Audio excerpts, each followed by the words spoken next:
रात में ऐसा किया जाए तुझे कैसा लगेगा?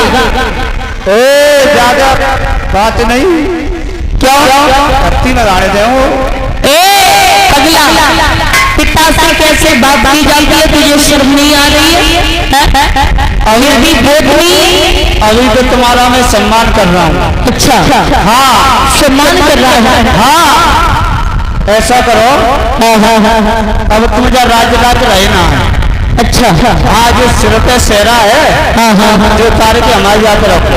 अच्छा, हाँ कैसे चलाएगा तू राज? तब देखना कैसे लगेगा। बोला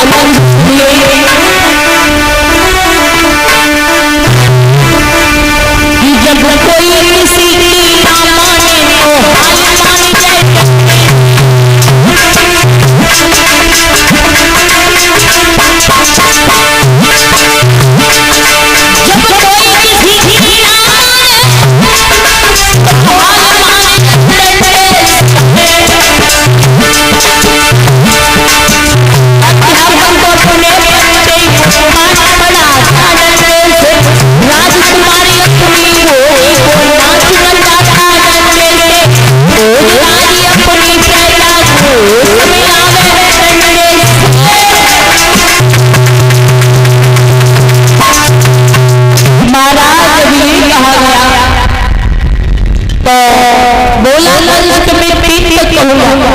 अपने सिर का ताज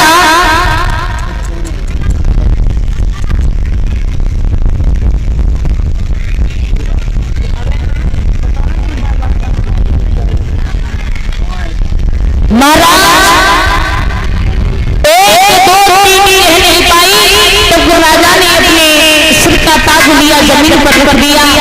महाराज कंस ने अपने सिर पर रख लिया। मंत्री से कहा कि हथकड़ियां बेड़ियां लगा करके इसे कारागृह में डाल दो। अपने पिता को कारागृह में डाल दिया। अब तो मथुरा नगरिया का राजा भोजराज बन गया। महाराज बैसु करेला कलुआ हुआ नीचे और पौड़ी गौ नाम सबसे पहला धावा किसानों के ऊपर भूल दिया, सभी को तशनस कर दिया। इसकी जो चचेरी बहन थी जिसका नाम था देवकी, जो देवक की बिटिया थी, बड़ा ही प्रेम करता था। देवक ने कहा है जाकर कि बेटा तुम्हारी बहन मेरी शादी क्यों हो गई, इसकी शादी करिए। तो महाराज कहा है कि मैं अपनी बहन की शादी जो बटेश्वर के रहने वाले हैं शूरसेन, उनके पुत्र हैं जिनका नाम है वसुदेव, उनके साथ में करूंगा, वो हमारा मित्र है। महाराज वसुदेव को पत्रिका भेज दिया। वसुदेव जी दूल्हा बनकर के आए। जब दूल्हा बनकर के आए हैं तो देवकी की और वसुदेव की शादी हुई। जब विदाई का नंबर आया है तो माताओं देवकी पुत्र खबर के रोने लगी है, अपने भैया के गले में गलबैया डाल करके और बोली भैया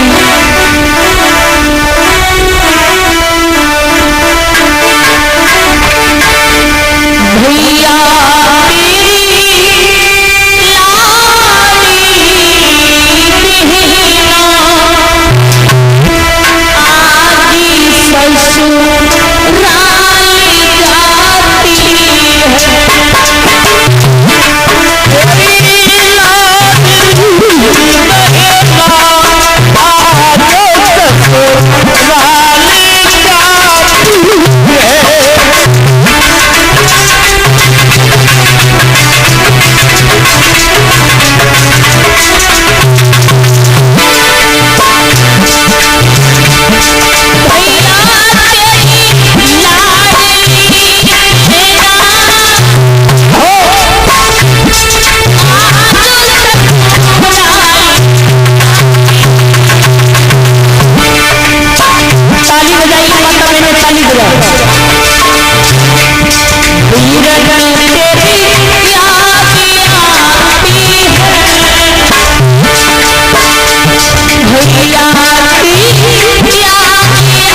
महाराज जब कंस रोने लगाए तो कंस ने महाराज घोड़े की लगाम को अपने हाथ में पकड़ लिया। पकड़ने के बाद में अपनी बहन को स्वयं विदा करने लगा। थोड़ी आगे बढ़ी हुई महाराज आकाशवाणी हुई, हे भोजराज कंस, जिस बेटी को खुशी खुशी के साथ में विदा कर रहा है उसी का आत्मा बोध तेरा लाल होगा, लाल होगा। चारों तरफ देखने लगा, आवाज कहां से आई, फिर आगे के लिए बढ़ा, फिर आकाशवाणी हुई, हे भोजराज कंस, जिस बहन की हंसी खुशी के साथ में विदा कर रहा है उसी का आत्मा बोध तेरा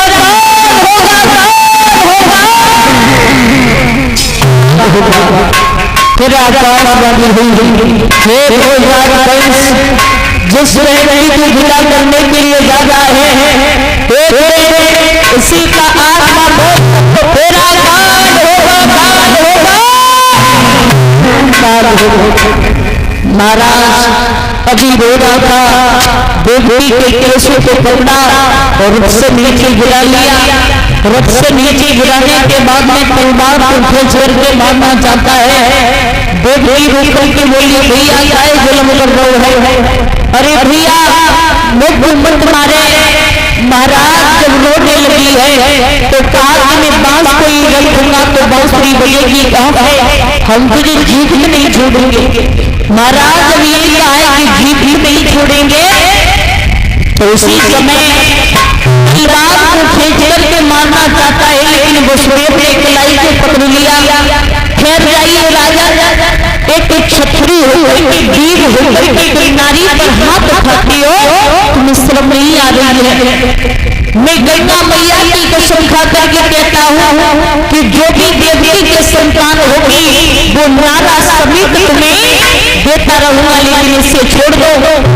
आज अब ये कहा है इसे छोड़ दो तो आज वसुदेव के कहने के अनुसार छोड़ दिया। जब छोड़ दिया है तो कारागृह में हथकड़ियां बेड़ियां लगा करके डाल दिया। धीरे धीरे समय व्यतीत होने लगा। श्री सुखदेव जी महाराज बोले, देवकी के गर्भ से एक बच्चे का जन्म हुआ। जब बच्चे का जन्म हुआ है तो देवकी ने बहुत प्यार किया। वसुदेव जी बोले, आइए प्राण प्यारी, मुझे कंस के हवाले इस बच्चे को करना है। महाराज दरबार में पहुंचे हैं, बोले महाराज की जय हो। कहिए महाराज कैसे आना हुआ? तो बोले, लीजिए महाराज ये देवकी का पहला फल है, यानी पहली संतान है। महाराज पर कोई सी दया आई गई, जब पापी ने छोड़ दो, जब छोड़ दिया है तो देवकी की गोदी में लाकर के लिटा दिया। देवकी बोली, मेरी भी कोई मेरे भैया को लग जाए, मेरा भैया कितना दयालु है। मेरे भैया ने मेरे बच्चे को मारा नहीं बल्कि छोड़ दिया। महाराज देवऋषि नारद ने देखा है कि अगर ये ऐसे ही बच्चे छोड़ता रहेगा तो प्रभु को आने में काफी देरी होगी। महाराज देवऋषि नारद ने आज हाथ में बीड़ा उठाया है और चल दिए।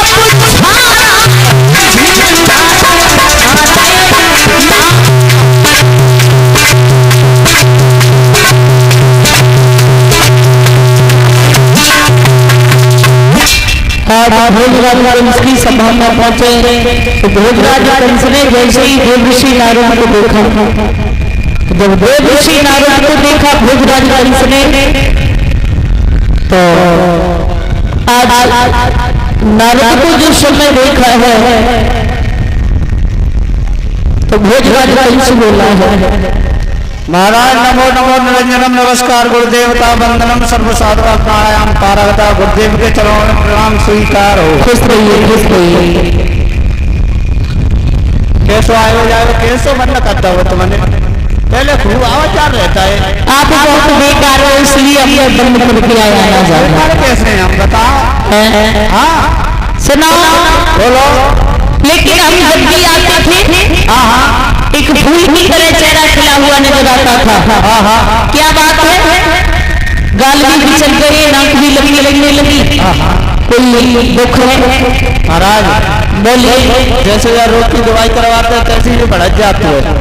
अरे क्या हुआ ये बताइए। या तो एक तुमने आकाशवाणी सुनी नहीं, हमारी बहन देवकी की जो हमने शादी की। शादी कर दी। हाँ कब की। अच्छा किया अच्छा किया। जब बेटी हम शादी लायक हो जाती है तो करनी चाहिए। तो फिर करनी पड़ती।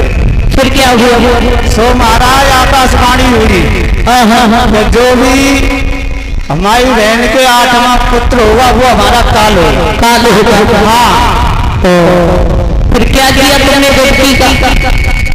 कृपा करो कछु ना आवे तो कुछ नहीं करो। हथकड़ियां बढ़िया लगा करके कारागृह में डाल दिया। जेल में डरे वहाँ मारना। अच्छा तो अभी कोई पुत्र पैदा नहीं हुआ। महाराज बोलिए। पैदा तो वही एक पैदा हो। अच्छा ही बालक पैदा हुआ। वो हमारे पास नहीं हुआ है। अच्छा फिर क्या किया आपने। हमने वो वापस कर दिया, छोड़ दिया। हाँ हमें 8वें पुत्र थे। आपने ठीक किया क्योंकि बाल हत्या करना महापाप हुआ करता है। सही बात है। हाँ लेकिन कभी कभी तुम्हारी बुद्धि पर मुझे परेशान होता है। कैसे आप बड़े भोले भाई हो। कैसे